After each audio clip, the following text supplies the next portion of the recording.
পাখির মতো মানুষের ডানা না থাকলেও চাইলে কিন্তু অনেক কিছুই পারে, বলো? একদম। কালকে এই টাইমে কোথায় ছিলাম আর আজকে এই টাইমে বাড়িতে এখন ব্লগ স্টার্ট করছি। তো বেশ ভালো লাগছে। উঠেছি আমি খানিকক্ষণে, উঠে আমি কাজ করছিলাম ঘরে, ভয়েস ওভার দিচ্ছিলাম। সকালটা একটু নিস্তব্ধ থাকে তো আমার কাজের জন্য সুবিধা হয়। আর এই বেলা বাড়তেই নানান আওয়াজ টাওয়াজ বাড়ে, তো সেই কারণে আমি উঠে এই সবে বেরোলাম এখনই। তো এবার বাইরে গিয়ে কাজ টাজ সব কিছু সারবো, বাসনপত্র নামাবো, ঘরে এসে বাসন রয়েছে, তারপরে কালকে ব্যাগের ভেতর থেকে যেগুলো কাচাকুচির দরকার ওগুলো কাচবো। কাজ আছে মোটামুটি ভালোই। শোনো, বাড়িতে হাজারো কাজ করে পারা যায়, কিন্তু ওই ট্রেনে অনেকক্ষণ বসেছিলাম না, এগুলো মনে হয় কি এখনও ব্যথা হয়ে রয়েছে। আর কালকেও বিছানায় ওঠা মাত্র ঘুমিয়ে গেছে। কালকে খুব তাড়াতাড়ি ঘুমিয়েছো তুমি? শুয়েছি আর ঘুমিয়েছি। হ্যাঁ, এতটা সব ক্লান্তি হয়েছিল শরীর। তো চলো, আজকে ফ্রেশ লাগছে। কালকে সুন্দর আমাদের ভাত দিয়েছিল, সব ভাত খাওয়া যায়নি, কিছু ভাত রয়েছে। আর এইটা হলো শীতের মজা, গরম হলে জল দিয়ে দিতে হতো, শীত বলে জল দিইনি, ভাতগুলো ভালোই হয়েছে। সবাই উঠে পড়েছে অনেকক্ষণ, আমি একটু দেরি করে উঠেছি। আমি উঠেছি অনেকক্ষণ, সবারই গলায় আওয়াজ পাচ্ছি, কিন্তু ওই জায়গায় কাজ করছিলাম, বিছানা তুলছিলাম, দিয়ে হঠাৎ চোখ গেল মেঝের দিকে। তো দেখো একটা প্রজাপতি উড়ে এসে বসেছে। এর আগেও ছিল ওই ঘরে, তোমাদেরকে ভিডিওতে দেখিয়েছি। কিরে, কি খবর? শীত করছে? উড়িয়ে দেবো? দেখি তো একটু উড়িয়ে দিয়ে, জানলা দিয়ে বের করে দিই। উড়বা না তুমি, এখানেই থাকবা? কি ব্যাপার, তোমার শীত করছে? চলো জানলা খুলে তোমাকে ছেড়ে দিচ্ছি, যাও। আরে ওর কোথায় গেল? উড়ে পালিয়েছে।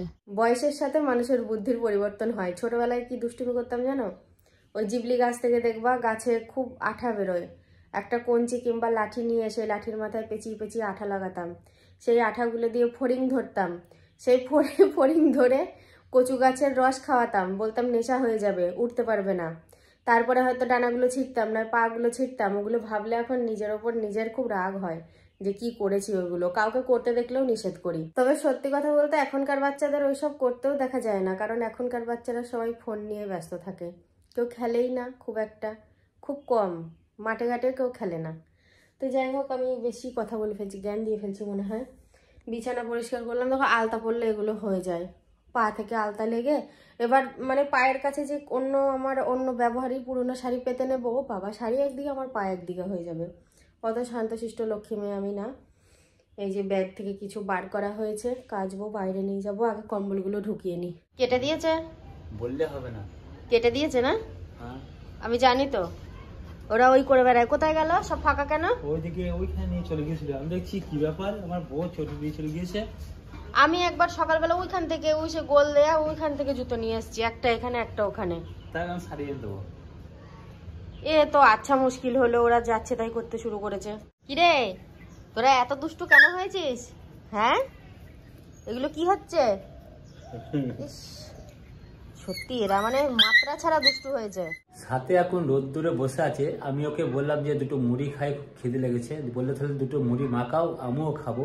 ও কিন্তু রোদে বসে আছে অনেকক্ষণ ধরে, কিন্তু এখনো উঠাউঠি কোনো নাম নেই।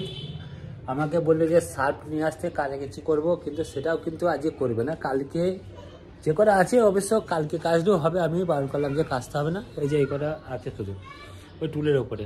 সায়ন আদর করছে আর কি বলছে জানো, মানে পাশে গান বাজছে বলে আমি তোমাদেরকে শোনাতে পারিনি। বলছে তোর জন্য একটা ব্রাশ কিনে নিয়ে আসতে হবে, প্রত্যেকদিন তুই ব্রাশ করবি। মানে বাপি যেমন উদ্ভট কথা বলে, ও এক একটা বলে, কথা কম বলে কিন্তু তবুও কখনো কখনো খুব হাসির কথা বলে ফেলে। তো আমার কর্তা পেঁয়াজ মুড়ি নিয়ে এসছে, তো আমরা দুজন এখন বসে বসে মুড়ি খাবো। রান্না কিছুটা এগিয়েই গেছে, সোয়াবিনগুলো জলে ভাসছে। আসলে সোয়াবিন বেগুন এগুলো মানে ঝোলটা যখন করা হয়, জল দেওয়া হয় তরকারিতে, তখন ভাসেই। আর দেখো কিছু সবজি নিয়েছি, মটরশুঁটি, বেগুন, ফুলকপি, বাঁধাকপি আর নিইনি, দুটো কপি একসাথে নিলাম না। এটা রান্না হবে, তারপরের দিন হয়তো আবার বাঁধাকপি নেব। ইচ্ছে ছিল একটু ওই মানে নেব, গাজর বিট এগুলো নেব, কারণ সবজির পকোড়া ভালো লাগে খেতে। এখন তো সবজিটার একটু কম দামও, কিন্তু না পেলাম না, যখন আসবে তখন নেব। এই বেগুনগুলো কাটবো তো, কিন্তু ভয় লাগছে ভাজার জন্য, কাটতে গিয়ে কতটা তেল টানবে কি জানি। এক একটা বেগুনে একদম শোলার মতো হয়, ফসফসিয়ে তেল টেনে নেয়, যা কড়াইতে তেল দিই সব টেনে নেয়। ওতে খেলে শরীরের ক্ষতিও হয়, আবার বেগুন ভাজাটা খেতে ভালোও লাগে না।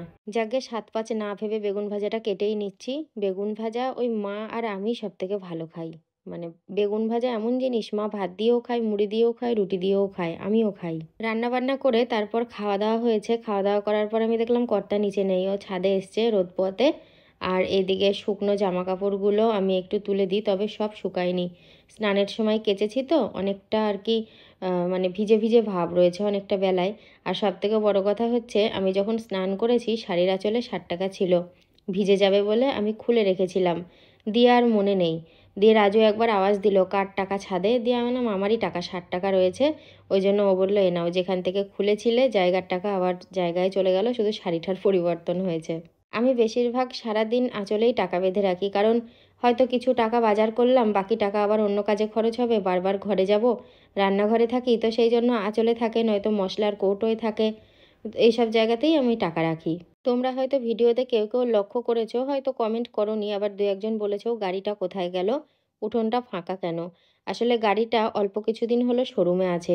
বিষয়টা হচ্ছে সেকেন্ড সার্ভিসিং করার দরকার ছিল আরও আগে, একটু লেট হয়ে গেছে, তো সার্ভিসিংয়ের জন্যই রয়েছে ওখানে। সার্ভিসিং হয়ে গেলে আবার 2-1 দিনের মধ্যে চলে আসবে, 2-1 দিন না হোক 4-5 দিনের মধ্যে চলে আসবে। আর ওই জন্য গাড়ির কভারটাও ও কেচে দিয়েছে। দেখছে গাড়িটা এখন নেই আর কভারটাও ময়লা হয়েছিল, ওই জন্য কেচে রাখলো, গাড়িটা আসলে তো আবার পরাতে হবে। এখনও তো বেশ অনেকক্ষণই রোদ্দুর থাকবে। ও একটু উল্টে পাল্টে দিল, আমিও জামা কাপড়গুলো তুললাম না, একদম সন্ধ্যের দিকে তুলবো। এখনও একটুখানি রোদ আছে, যেটুকুনি শুকায় শুকাক। আর ওর এই ভারী প্যান্ট ট্যান্টগুলো তো শুকাবেই না। ও ভাবলো কি এটা হয়তো শুকিয়ে গেছে, দিয়ে নিয়ে যেতে গিয়ে বলছে ভিজে, ওই জন্য আবার মেলে দিল। এবার আমরা ঘরে যাব। এবার আমি ঘরে যাওয়ার আগে না ছাদের গেটটা দিয়ে দেবো, না হলে হনুমান এসে সিঁড়ি দিয়ে নেমে খাবার দাবার নষ্ট করবে। এই যে আমি ছাদের গেটটা দিয়ে দিলাম। সিঁড়ির ওপর থেকে কিন্তু একটা জিনিস খুব ভালো লক্ষ্য করা যায়, বাড়ি থেকে এলো কে গেল সবটাই এখান থেকে দেখা যায়। তুমি এবার ওটাকে বার করলে কেন? আমি তো রেখে দিয়েছিলাম সকালে। একটা সাবান আছে জানো তো, সে আমরা যে সাবানটা নিয়ে গেছিলাম, না আমি সাবান বের করিনি, আমি সব কিছু বার করেছি। ওরে বাপরে। খাওয়া দাওয়া সারলাম, তখন তো রান্না করছিলাম, তারপরে রান্না বান্না করে কিছু কাচাকুচি যেগুলো কালকে করব বলেছিলাম ওগুলো আজকেই করে ফেলেছি, ও আর অপেক্ষা করিনি। ছাদে গিয়ে স্নান করেছি যখন, তখনই কেচে দিয়েছি, তারপরে খাওয়া দাওয়া হলো, এখন একটু বিশ্রাম হবে। গরম জল ছিল তো? হ্যাঁ হ্যাঁ হ্যাঁ। ট্যাঙ্কির? তাই কাজ করি না, ট্যাঙ্কির জল কোথায়, ওটা তো মোটর চালিয়ে। ওই তো ট্যাঙ্কির গরম জল ওটা। যত হোক বেলা একটু বড় হয়েছে বলে সব কাজে কিন্তু সুবিধা, খাওয়া দাওয়া রান্না বান্না যা কিছু সব কিছু কিন্তু সুবিধা হয় এই বেলা বড় হওয়ার কারণটাই। কিন্তু আমি এখন দেখছি আমার বোন আর বোনাই কি যেন রান্না করছে। বাপি কি হচ্ছে গোটা? ঘুগনি ঘুগনি। তুমি কি জানো সুন্দরের ঘরে কি হচ্ছে? না, আমি অনেকক্ষণ বাইরে যাইনি, জানি না। ওখানে ঘুগনি হচ্ছে। আমি বললাম কিনা যে ঘুগনির সাথে কি রুটি কি বা লুচি কিছু হবে নাকি? বললো না, মুড়ি আর ঘুগনি হবে, টক জল একটু চর্পি ফর্পি দিয়ে করবে, ভালোই লাগে বলো। আমি আগে যখন পায়েস করতাম পায়েসের সাথে মুড়ি দিতাম, মনে আছে? হ্যাঁ ভালো লাগে তো খেতে। পায়েস মুড়ি। কালকে আমি পিঠে করবো, পিঠে আর ওই দুধ খেজুর গুড় একসাথে, মানে ওই সরা পিঠে করে নিয়ে সেই পিঠেগুলো দুধের মধ্যে ভিজাবো খেজুর গুড় দিয়ে। কিন্তু জানো তো দীর্ঘ 6 মাস ধরে কোনো পিঠে হবে না, তোমার খেয়ে সহ্য হবে না, বুঝেছো? বকো কেন? তো দীর্ঘ 6 মাস ধরে পিঠে হবে না? পিঠেই 2-3 মাস খাওয়া হবে, গরমে আমরা পিঠে খাবো। আর কি বলবো, মানে ও যেটুকুনি খায় সেটুকুনি খেয়েই কিন্তু ওর প্রবলেম হয়। তা আমিও বারণ করি কিন্তু শোনে না, কোনো কথা আমার শুনতে চায় না, আমার তো শুনবে না। প্রবলেম বেশি হয়। আজকে তো তুমি খুব ঘুমোলে। প্রচন্ড হারে ঘুমালাম, কিন্তু একটা জিনিস লক্ষ্য করেছো তুমি? কি বলো? শীতকালে এসি চালানো হচ্ছিল। হ্যাঁ, একটু আগে তুমিও পিছনটায় হেলান দিয়েছো আর ওই এসির সুইচ গুলোই চাপ পড়ে গেছে। আমি পেয়েছি, আমি পেয়েছি আওয়াজটা। ছানা দিয়ে গেল, ছানা খাচ্ছে এখন, কারণ আমার নাকি প্রেসারটা কম, মেপেছি। তোমার নাকি প্রেসারটা কম না, তোমার সত্যি প্রেসারটা কম। কদিন আগে বললাম না মাথা ঘুরছিল, মানে যেটা ওই 60 আর 90 ছিল সেটা এখন 70 আর 90 হয়েছে। আজকে মেপেছিলে তো? 10 বারই ফেলেছি। তো যাই হোক, বিকালবেলায় একটু ঘুমটুম হলো। তো বিষয়টা হচ্ছে এটা, আমি 2 দিন বাড়ির বাইরে ছিলাম। তো তোমরা জানো যে আমি ভিডিওয় যেগুলো দেখি, তোমাদের মনে যে প্রশ্নগুলো থাকে আমি ভিডিওর মাধ্যমে উত্তর দিই। আমি এই কথাটা আরও 2 দিন আগেই বলতাম যদি বাড়িতে থাকতাম। 3-4 দিন আগে একটা ভিডিও গেছিলো না, পৌষ সংক্রান্তির মেলায় গেছি, মকর সংক্রান্তির মেলা, ওই মেলাটার আরেকটা নাম আছে কাঁদুনে মেলা। তো মেলাটা শ্মশানে হয়, গিয়েছিলাম, কবরস্থানগুলো দেখিয়েছি। তোমরা অনেকে বলেছো সাথীদি যে মুসলিমদের কবর হয়, তোমরা তো হিন্দু, শ্বশুরমশাইয়ের কথা বললে, আরও অনেকের কথা বললে। তো বিষয়টা হচ্ছে কি বলো তো, আমি একটু গুছিয়ে বলতে ভুল করেছি বিষয়টা। আমাদের কাউকে কবর দেওয়া হয়নি, আমাদের ধর্মে যেটা আছে যেরকমভাবে নিয়ম সেটাই করা হয়েছে। তবে আমরা এটা অনেকেই জানি, হিন্দু ধর্মের হলেও অনেকে যারা গোসাই থাকে, তারপরে এই আমার ননদদের, ওদের টাইটেল হচ্ছে বৈরাগ্য, ওদেরও ওই মানে মাটিতে দেওয়ারই নিয়ম আছে। তো আমি ওইগুলো দেখিয়ে ওই আগের কথাগুলো বলছিলাম বলে তোমরা হয়তো ভেবেছো যে ওই মাটিতেই দেয়া হয়েছে আমাদের কাউকে, সেরকমটা না, ঠিক আছে? ওই জন্য একটু ক্লিয়ার করে দিলাম। আর এখন আমি যাব রান্নাঘরে, তুমি আমাকে রান্নাঘরের লাইটটা ছানা খেয়ে একটু লাগিয়ে দিও, হ্যাঁ? তাড়াহুড়ো নেই, আস্তে আস্তে খেয়ে নাও, দিয়ে রাতে রুটিটা বানিয়ে নেবো, তারপরে আবার রাত্রেবেলা যেমন ভাত হয় তেমন ভাত হবে। যাই হোক, এখন সুন্দর তাড়াতে এসছে, কারণ ওরা সারাক্ষণ হইচই করে যাচ্ছে, রাত্রিবেলা ঘুমানোর টাইম, সেখানেও ধরো কানের গোড়ায় যদি ঘেউ ঘেউ করে যায়, তারা ঘুমবেটা কখন? রাস্তা দিয়ে টুপি পরে মানুষ গেলেও তাকে কুকুরে ধরছে, এগুলো কোনো কথা? কোনো কথা নাই, রাস্তা দিয়ে যাচ্ছে, হয়তো দল কোথাও চেঁচাচ্ছে, ও চেঁচাচ্ছে, এটাই হচ্ছে। তাহলে বন্ধুরা ঠিক আছে, আজকের মতো ভিডিওটা এখানেই শেষ করছি।